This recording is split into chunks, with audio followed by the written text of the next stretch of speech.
Baik, selamat Sabat kepada kita semuanya. Iya, pada hari Sabat yang penuh sukacita ini, saya mengucapkan terima kasih kepada anak-anak juga yang sudah mengambil bagian Sabat 13. Dan ternyata temanya hari Sabat ini nyambung ya, antara anak-anak, tema tentang kasih dan damai, dan juga terima kasih kepada keluarga Limbong juga yang telah menyanyikan lagu pujian yang begitu merdu tentang kasih. Memang Bapak Ibu sekalian, kesibukan dunia, ya, kesusahan dunia ini kadang-kadang membuat kita lupa akan kasih yang mula-mula yang Tuhan ajarkan kepada kita semuanya. Bapak Ibu sekalian, kalau dilihat yang ambil bagian di depan ini semua adalah para wanita, ya, tentunya mungkin Bapak Ibu sekalian berpikir, oh mungkin Sabat ini ceritanya Ibu Pendeta tentang BWA atau tentang wanita. Tetapi Sabat ini saya akan membawakan tentang firman Tuhan tentang pekabaran kesehatan. Sebenarnya khotbah ini sudah pernah saya bawakan pada saat saya lihat tahun 2023. Dan Sabat ini saya bawakan lagi tahun 2025. Tahun 2023 yang lalu itu saya ingat kita masih berada di ruangan yang di sana. Kemudian yang di sampingnya itu pas ada jemaat yang sedang pesta. Jadi saya bersaing-saingan suara bagaimana saya bisa menyampaikan ke Bapak Ibu sekalian, saya sudah kuat-kuat ya. Saya yakin juga saya sudah kuat suaranya, tetapi bagaimana kita bisa konsentrasi, bisa menikmati sementara yang di sebelah masih ada yang sedang berpesta. Itu akhirnya saya berpikir lebih baik khotbah kesehatan Sabat ini saya bawa kembali kepada kita semuanya. Sesungguhnya Bapak Ibu sekalian, kenapa saya senang membawakan pekabaran akan kesehatan, karena memang basic saya adalah orang kesehatan dan kompetensi saya adalah orang kesehatan. Jauh lebih mudah bagi saya untuk menyampaikan pekabaran kesehatan daripada khotbah-khotbah yang lain ya Bapak Ibu sekalian, seperti itu. Nah Bapak Ibu sekalian, pada hari Sabat ini saya berkhotbah tentang pola hidup sehat. Nah kalau kita melihat definisi sehat menurut WHO itu adalah bukan tentang ketiadaan penyakit atau kelemahan dari tubuh kita, tetapi sehat itu adalah keadaan fisik, mental, rohani, sosial. Jadi ya fisik, mental, rohani, sosial yang sejahtera. Kemudian kalau kita melihat definisi sehat menurut Undang-Undang Kesehatan RI nomor 17 tahun 2023 sama, yaitu keadaan sehat fisik, mental, rohani, sosial yang sejahtera. Tetapi menurut Undang-Undang Kesehatan RI adalah yang memungkinkan kita agar kita hidup produktif. Ya, itulah definisi sehat. Nah, ini Bapak Ibu sekalian ya, menurut jurnal WHO Media Center bahwa penyakit 30% itu oleh genetik dan lingkungan. Seperti Bapak Ibu lihat sekalian ya, bagian terkecil dari makhluk hidup itu adalah sel. Di dalam sel itu ada namanya inti sel. Di dalam inti sel itu ada kromosom. Di dalam kromosom itu ada DNA. Jadi DNA saya kurang lebih akan sama dengan DNA orang tua saya, seperti itu. Itu sebabnya ya, secara genetik kalau misalnya mama saya DNA-nya cenderung mendapatkan sakit, mungkin diabetes atau darah tinggi, 30% itu secara genetik, secara DNA sudah diturunkan ya. Tetapi 30% itu oleh genetik dan lingkungan ya. Polusi udara, polusi air, polusi lingkungan itu 30%. Tetapi kabar baiknya adalah 70% kesehatan kita adalah bergantung dari pola hidup kita. Artinya apa? Pola hidup kita itu adalah pilihan. Kita mau sehat, kita jalankan hidup sehat, atau kita nggak mau sehat, kita tidak menjalankan pola hidup sehat kita. Nah, apa solusinya? Bapak Ibu sekalian, pola hidup sehat ini banyak slogannya. Di pemerintahan berbeda-beda. Di organisasi kalau nggak salah dulu New Start. Tetapi pola hidup sehat ini adalah memang adalah murni slogan pola hidup sehat Rumah Sakit Advent Bandung. Dan hak ciptanya adalah Dr. Alvin Rantung dan Dr. Grace. Itu sudah mereka patenkan dalam bentuk legal ya, bahwa ini merupakan belum ada orang lain yang mengklaim ini sebagai slogan pola hidup sehat. Termasuk lagunya juga pola hidup sehat. Bagaimana caranya supaya kita hidup sehat, Bapak Ibu sekalian? Yang pertama adalah hati yang gembira. Kedua adalah istirahat yang cukup. Karena hidup sehat itu singkatan dari beberapa. Ketiga adalah diet yang seimbang. Keempat, mau sehat, udara kita juga harus bersih. Kalau kita mau sehat, kita juga harus mampu mengendalikan diri. Kalau kita mau sehat, kita harus juga mendapatkan sinar matahari yang cukup. Kita juga harus punya waktu berolahraga. Sehat, kita juga harus punya hubungan sosial yang baik. Ingat tadi definisi sehat, keadaan sejahtera fisik, mental, sosial yang sejahtera. Kemudian kita mau sehat, kita harus meminum air jernih yang cukup. Dan yang terakhir adalah kalau kita mau sehat adalah kita harus ingat pencipta kita, bahwa Tuhanlah yang terutama. Bapak Ibu sekalian, ini 10 hukum kesehatan. Semuanya harus diikuti. Nggak bisa kita bilang, oh saya mau diet saya sudah seimbang, ya, tapi saya nggak pernah olahraga, ya, nggak pernah berada di lingkungan udara yang bersih, saya nggak minum air jernih yang cukup, atau semuanya udah bagus, tapi hubungan sosial kita kepada rekan-rekan di sekitar kita, ya, kita nggak bisa berkomunikasi dengan baik. Orang susah memahami maunya kita ini apa ya, kita gampang-gampang marah, tentu itu juga tidak merupakan satu keseluruhan hukum hidup sehat. Jadi kalau mau hidup sehat, Bapak Ibu sekalian, seluruh hukum kesehatan ini harus kita jalankan bersama-sama. Saya akan menampilkan ya kesimpulan-kesimpulannya. Pertama, hati yang gembira. Seperti ayat Alkitab dikatakan apa? Hati-hatilah dengan hatimu apa? Karena hati apa? Disitulah terpancar kehidupan.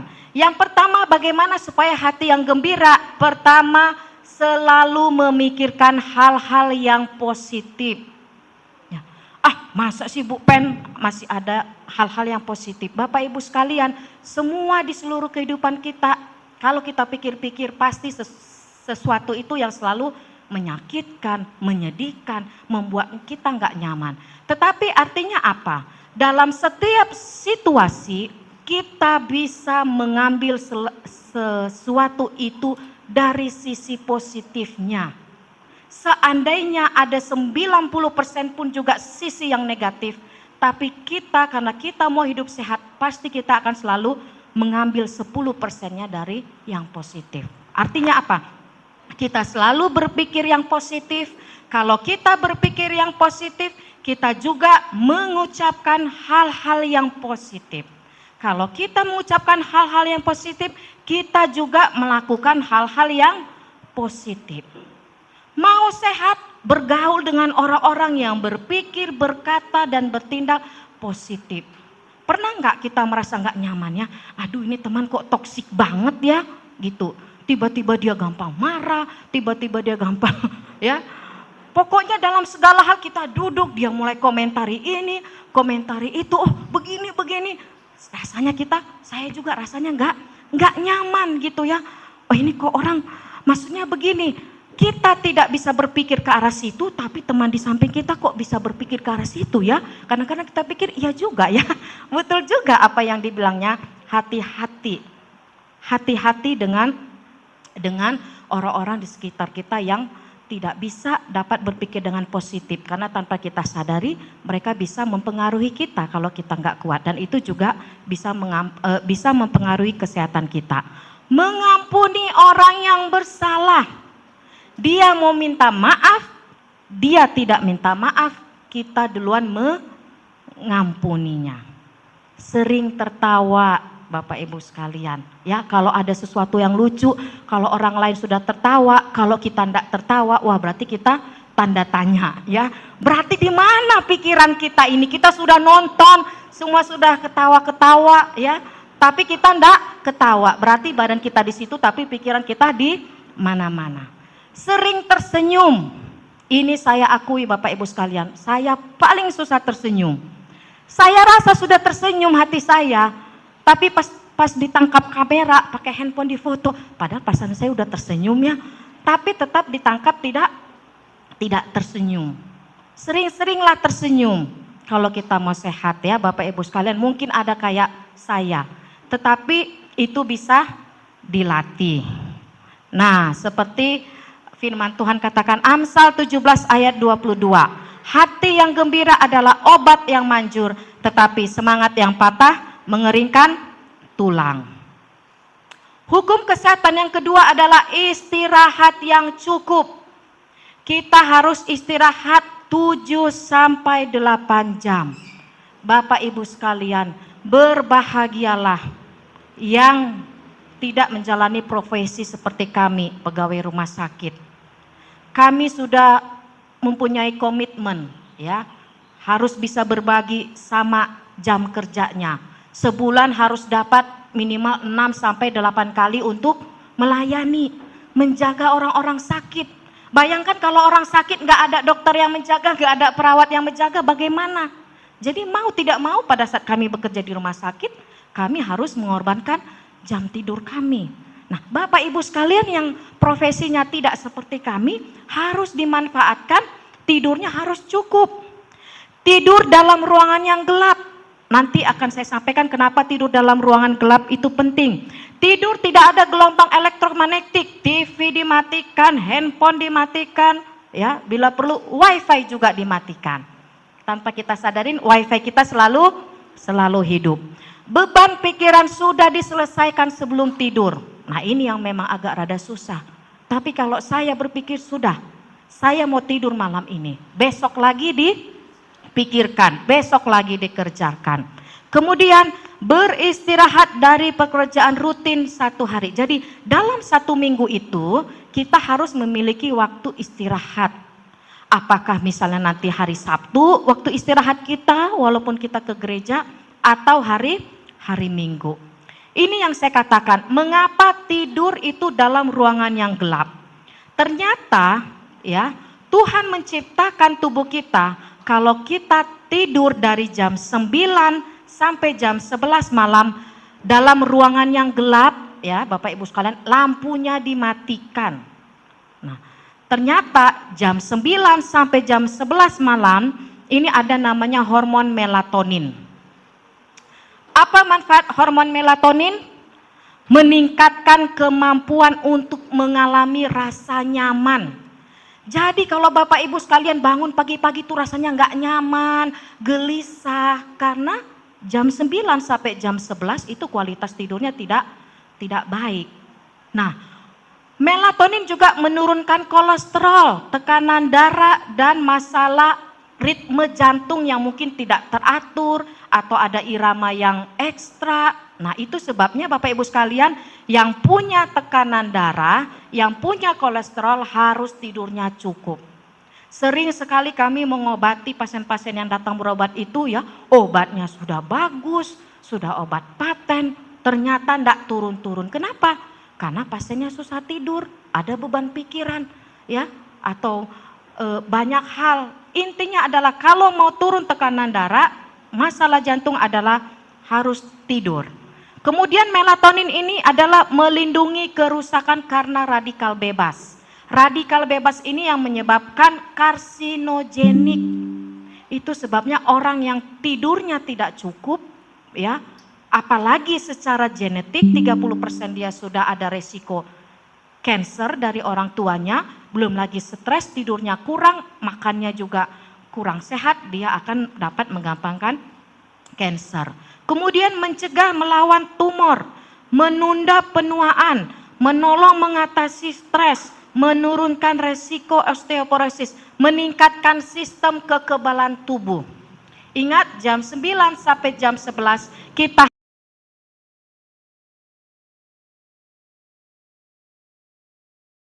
sesi kedua. Jam 11 malam sampai jam 1 malam. Ternyata ini adalah growth hormone. Itu meningkatkan meningkatkan ukuran, volume dari otak, rambut, otak dan organ-organ dalam tubuh. Ini penting sekali ya bagi anak-anak yang masih dalam masa pertumbuhan. Tetapi kita yang sudah tidak dalam masa pertumbuhan, hormon growth hormone ini juga tetap dibutuhkan. Karena kenapa? Karena rambut kita masih tumbuh, ya. Ada bagian beberapa tubuh kita yang masih tumbuh. Nah, hormon yang ketiga adalah hormon kortisol. Ini jam 1 malam sampai jam 4 subuh. Itu sebabnya kalau tidur sampai jam 4 subuh, Bapak Ibu sekalian sudah terbangun, itu sudah cukup jam 4 subuh. Asalkan kita tidur mulai dari jam 9 malam. Ini adalah menyediakan energi yang berlimpah bagi tubuh, terutama ketika sedang berada di bawah ancaman, tekanan, atau stres. Ya, Bapak Ibu sekalian, kita hidup kita nggak bisa menghindarkan tekanan, kita tidak bisa menghindarkan stres.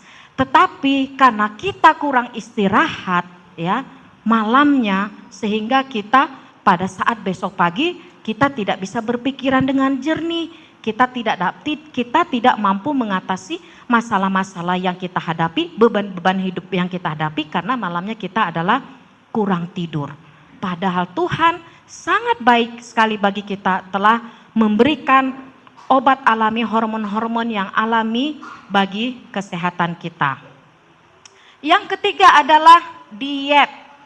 Ya, Bapak Ibu sekalian, yang diet yang perlu diperhatikan ini adalah 3J ya. Bukan jagat jano janar, tetapi adalah yang pertama diet kita adalah jumlah, kedua jenis, ketiga adalah jadwal. Jumlah adalah jumlah makanan yang seimbang, ada ada karbohidrat, ada protein, ada lemak, ada serat. Jenis, kita harus makan makanan yang bervariasi, sayurnya, buahnya, lauknya, jangan yang itu saja. Ketiga, jadwal makan yang teratur. Pagi jam berapa, siang kita makan siangnya jam berapa, malam juga makannya jam berapa. Jangan makan karena kita merasa, oh udah lapar nih, baru kita makan, seperti itu ya. Kemudian yang paling penting adalah keamanan makanan yang tidak tercemar bahan-bahan kimia, biologi, fisika. Seperti yang saya sampaikan ya, bahwa 30% kesehatan kita ini dipengaruhi oleh genetik dan lingkungan, seperti itu ya. Nah, ini jumlah Bapak Ibu sekalian, di piring kita, kalau kita lihat piring, dibagi dua. Setengahnya yang warna hijau itu adalah sayur-sayuran. Setengahnya lagi dibagi 3. Yang di atas nasi, yang di tengahnya buah-buahan, yang paling bawah adalah protein. Tetapi sering yang terjadi adalah kebalikannya. Saya juga masih seperti itu Bapak Ibu sekalian, sama. Itu sebabnya saya paling senang membawakan khotbah kesehatan karena saya selalu mengingatkan diri saya sendiri. Aduh, ternyata saya tenaga kesehatan juga, hanya masih banyak yang harus dibenahi. Jadi sayur setengah dari nasi kita, setengahnya lagi kita bagi 3, nasi sepertiga, buah sepertiga, protein. Jadi protein itu sebenarnya kita hanya makan sepertiga. Itu adalah dari segi jumlah. Artinya apa? Sayuran serat harus lebih banyak daripada yang lain. Nah, makan makanan yang sehat dan bervariasi. Yang kedua adalah jenis. Kenapa sih jenisnya harus bermacam-macam? Jangan yang itu-itu aja, supaya kita tidak bosan. Supaya juga kalau kita ganti-ganti sayurnya tidak itu-itu saja sayurnya, ya pagi sayur bayam, siang sayur bayam, malam sayur bayam lagi, vitaminnya hanya dapat dari sayur bayam. Kalau kita pagi sayur bayam, siang misalnya sayur kangkung, ya sore capcay, tentu kalau bervariasi nutrisi dari makanan-makanan tersebut bisa kita dapatkan ya. Kemudian yang berikutnya adalah jadwal. Artinya apa? Kita harus makan yang teratur setiap harinya, pagi, siang, dan malam. Ingat, proses pencernaan makanan kita adalah 4-5 jam. Jadi pada saat kita sudah makan, pencernaan kita sedang proses, jangan memasukkan makan makanan. Ya, nanti setelah 4 atau 5 jam, proses makanan yang sudah selesai, baru kita bisa makan kembali. Seperti itu ya. Tidak makan di antara jam makan, kemudian makanlah terakhir 2-3 jam sebelum tidur malam. Nah ini juga susah Bapak Ibu sekalian ya. Karena orang berpikir gini, aduh kalau saya nggak makan sebelum tidur, nggak bisa tidur gitu ya. Padahal sebenarnya kalau dia makan sebelum tidur, artinya tubuhnya tidak beristirahat. Selama dia tidur, proses pencernaan sedang berjalan. Saya pernah praktekkan Bapak Ibu sekalian, nggak makan sebelum tidur ya. Besok pagi badan saya ringan. Kenapa ringan? Karena memang tubuh saya betul-betul istirahat. Pada saat saya tidur, ya tidur. Tidak ada organ pencernaan yang sedang bekerja. Itu yang saya rasakan. Nah, kemudian mau sehat, bukan hanya hati, diet, udara yang bersih. Kita harus menghirup udara yang bersih. Melakukan latihan pernapasan setiap hari. Ingat, lingkungan rumah kita harus rapi, bersih dan bebas polusi. Kalau kita di rumah itu nggak rajin nyapu, nggak rajin ngepel, banyak debu, ada kemudian jamur, itu akan menghasilkan udara yang tidak bersih. Kalau udara yang tidak bersih, ya, nah ini dia. Kalau udara kita tidak bersih, maka mikroorganisme, bakteri, virus itu gampang sekali tumbuh. Kenapa? Karena memang mereka bakteri, virus, jamur itu mereka senang pada lingkungan yang kotor, yang tidak bersih. Itulah media mereka. Nah, kenapa udara bersih itu penting?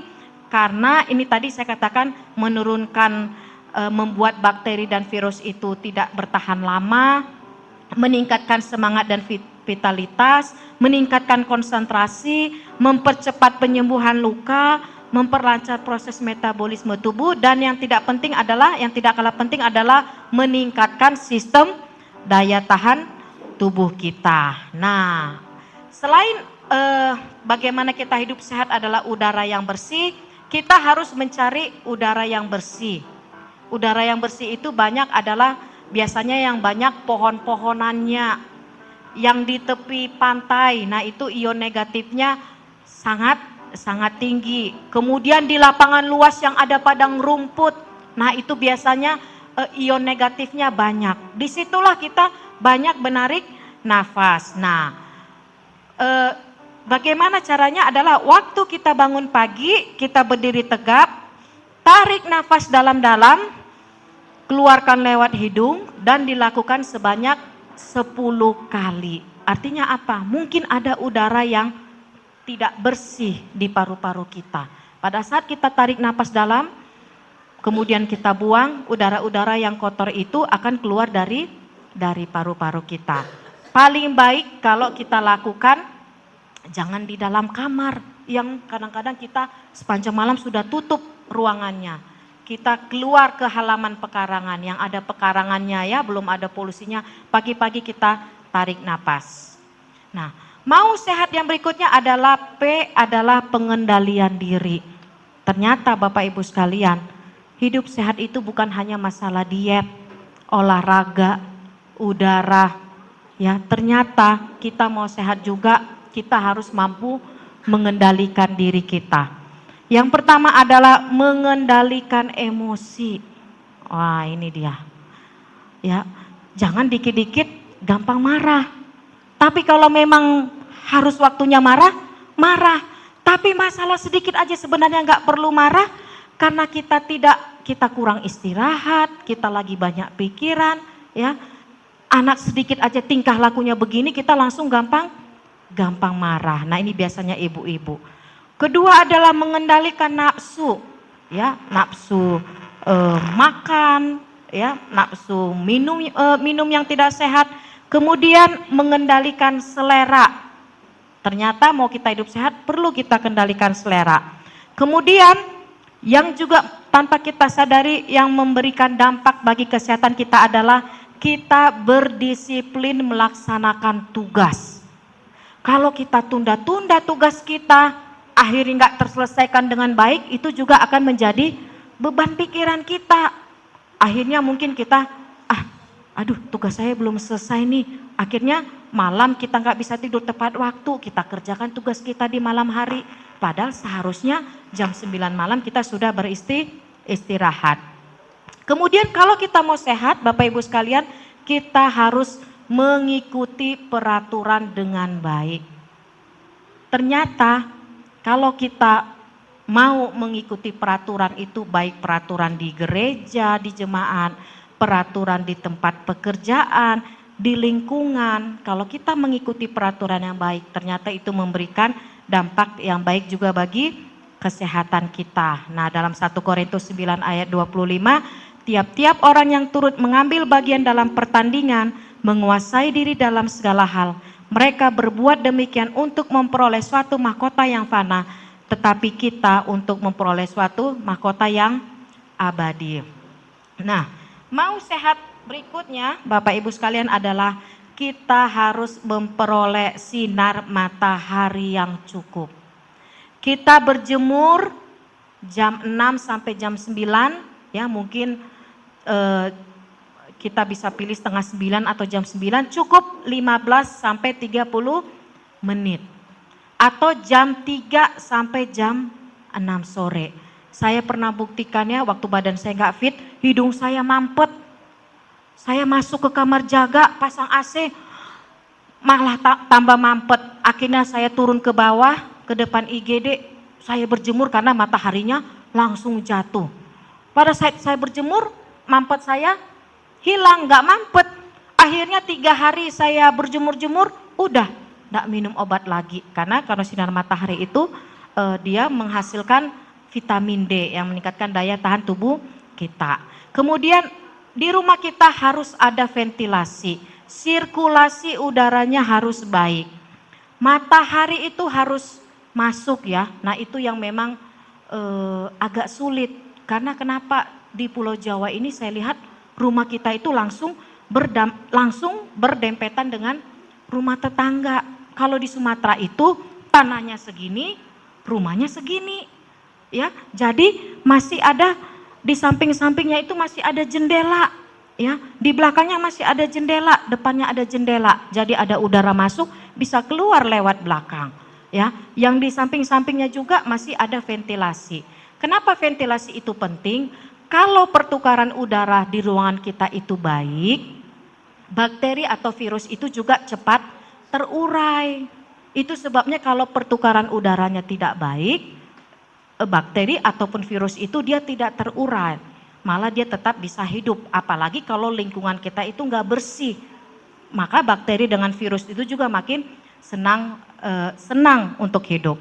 Ini manfaat sinar matahari, dia menurunkan kadar gula darah, menyembuhkan diabetes, dia menurunkan kolesterol, mengurangi stres, melancarkan peredaran darah, ya, mencegah penyakit kanker dan penyebarannya, meningkatkan vitamin D, mencegah penyakit pada tulang dan menjaga fungsi daya tahan tubuh. Ternyata untuk meningkatkan daya tahan tubuh tadi sudah didapatkan dari istirahat yang cukup, kemudian dari sinar matahari yang cukup. Mau sehat berikut adalah energik berolahraga. Itu melakukan olahraga yang menyenangkan Bapak Ibu sekalian. Kita pilih, kalau orang lain olahraganya lari, kalau kita senangnya hanya jalan yang bisa kita lakukan. Dan itu kita sesuaikan dengan jenis kondisi kesehatan kita, seperti itu ya. Kalau kita senangnya berenang, kita bisa berenang seminggu. Nah, kalau olahraga itu adalah minimal 3 kali, bisa 3 sampai 5 kali. Nah, waktu olahraga adalah 15 sampai 60 menit. Ini adalah seorang oma ya yang bernama Hulda Crox. Dia adalah seorang pendaki gunung dari Amerika. Dia disebut juga dengan Oma Whitney. Kenapa? Karena dia berhasil mendaki 4.421 meter gunung Whitney. Sehingga dia sebut dengan Oma Whitney sebanyak 23 kali. Saya aja waktu mendaki Gunung Sibayak itu waktu di Medan 1 kali. Gunung Sinabung hanya 1 kali. Selama di Pulau Jawa ini saya belum pernah mendaki 1 gunung pun ya. Ternyata Oma ini sudah mendaki 97 puncak selama periode tersebut. Nah, pada saat usia 91 tahun, nah Oma ini berhasil mendaki Gunung Fuji yang tertinggi di Jepang dan dia mendaki sampai ketinggian 212 mil. Inilah Oma yang berusia 91. Tentu Oma ini ya gak mungkin dong usia 91 tahun dia bisa mendaki gunung. Tentu dia dari masa kecil, dari masa remaja mungkin ya, dewasa, dia sudah terus melatih dirinya untuk bisa berolahraga, untuk bisa terus mendaki. Sehingga sampai di usia 91 tahun, Oma ini juga sudah masih tetap bisa mendaki. Hukum kesehatan yang berikut adalah hubungan sosial yang baik. Ternyata hubungan yang sosial yang baik itu juga memberikan dampak kesehatan bagi kita. Ada waktu berkomunikasi dengan keluarga. Saya pernah asesmen hidup sehat ya. Waktu saya asesmen hubungan sosial, ada nggak waktu komunikasi? Oh ternyata dalam satu keluarga sama-sama di rumah, ya. Tapi orang tua nggak pernah nanya, udah makan apa belum? Gimana kuliahnya? Ada masalah apa enggak? Ternyata satu keluarga nggak saling komunikasi dengan yang lain, bahkan sibuk dengan handphonenya. Ternyata kita harus memiliki hubungan komunikasi yang baik. Bapak Ibu sekalian ingat, berpikir dahulu sebelum berbicara. Apakah yang saya sampaikan ini bermanfaat? Apakah yang saya sampaikan ini bisa melukai perasaan orang lain? Apakah perkataan yang saya sampaikan ini malah bisa membuat orang lain tidak nyaman ya? Menguasai kata-kata, nada suara, bahasa tubuh saat berbicara.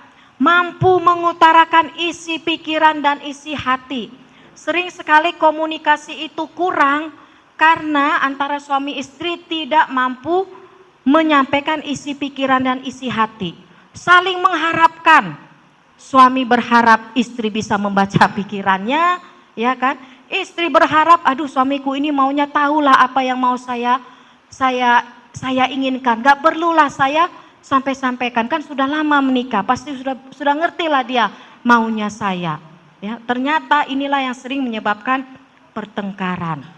Jadi walaupun usia pernikahan kita sudah lama, ya tetap kita itu harus berulang-ulang kasih tahu.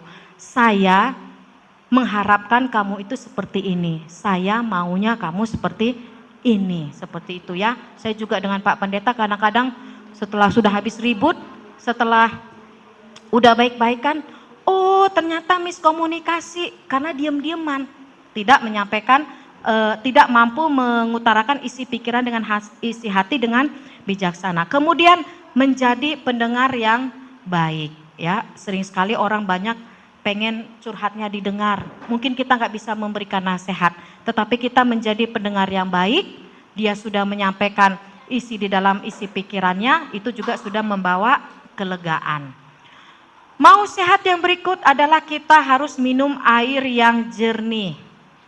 Minimal 2 liter ya. Kemudian kita harus mandi secara teratur setiap hari, Bapak Ibu sekalian. Kalau kita nggak mandi, apalagi kalau mandi, kalau pas mau pergi pas kebetulan mau keluar nih baru pergi gitu ya. Kalau nggak keluar-keluar 1 harian, nggak mandi.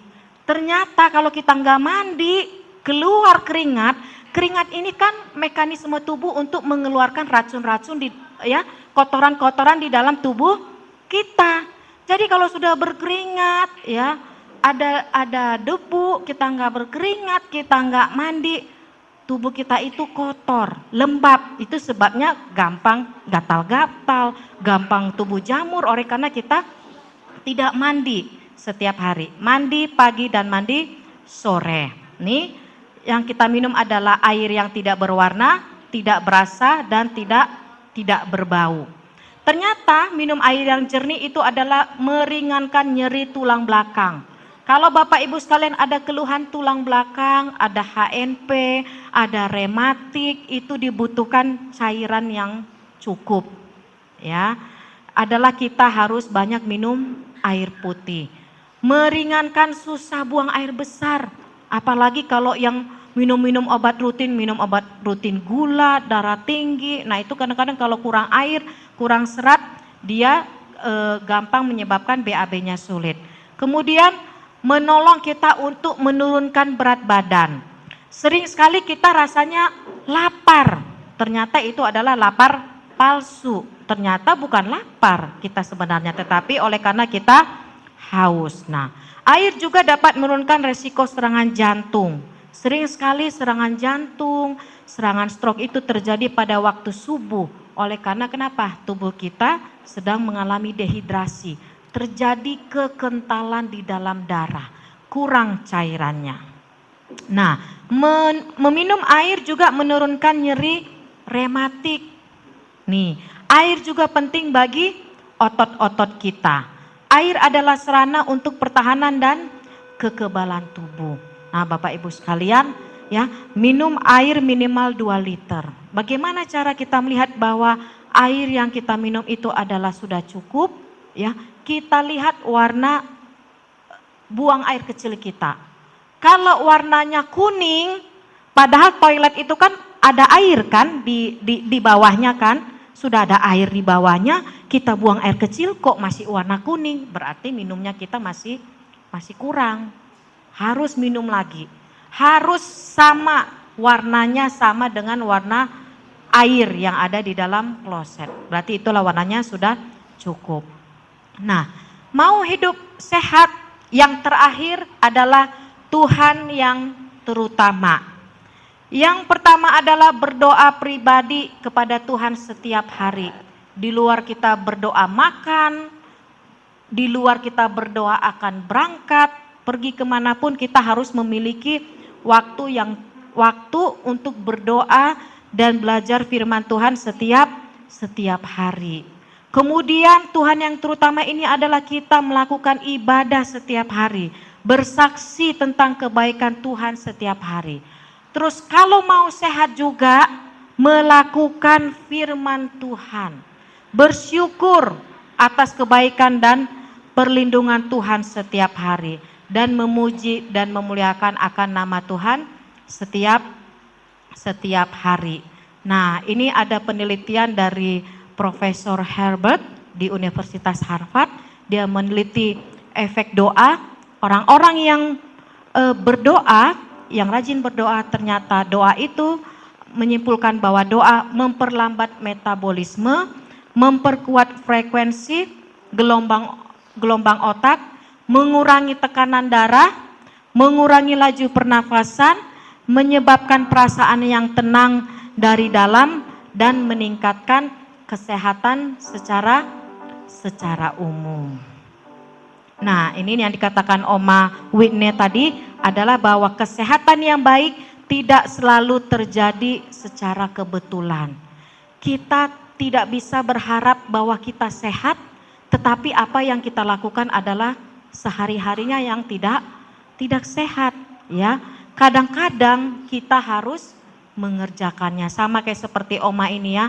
Tentu di usia yang tua itu tidak, dia mampu mendaki gunung begitu banyak pada saat usia tua, tentu itu bukan dalam sekejap. Selama mungkin selama hidupnya, pada saat muda dia sudah melakukan olahraga tersebut. Satu ayat yang ingin saya sampaikan kepada kita semuanya adalah Keluaran 15 ayat 26. Jika kamu sungguh-sungguh mendengar suara Tuhan Allahmu dan melakukan apa yang benar di matanya dan memasang telingamu kepada perintah-perintahnya, maka aku tidak akan menimpakan kepadamu penyakit manapun yang telah kutimpakan kepada orang Mesir, sebab aku Tuhan Allahmu yang menyembuhkan engkau. Semoga firman Tuhan yang saya bawakan pada hari Sabat ini, 10 hukum kesehatan, kita bisa ingat, kita bisa jalankan di dalam kehidupan kita dengan pertolongan Tuhan, ya. Kita semuanya, seluruh jemaat Bukit Jaitun, sehat-sehat selalu dan senantiasa selalu sukacita di dalam Tuhan. Terima kasih, Tuhan memberkati.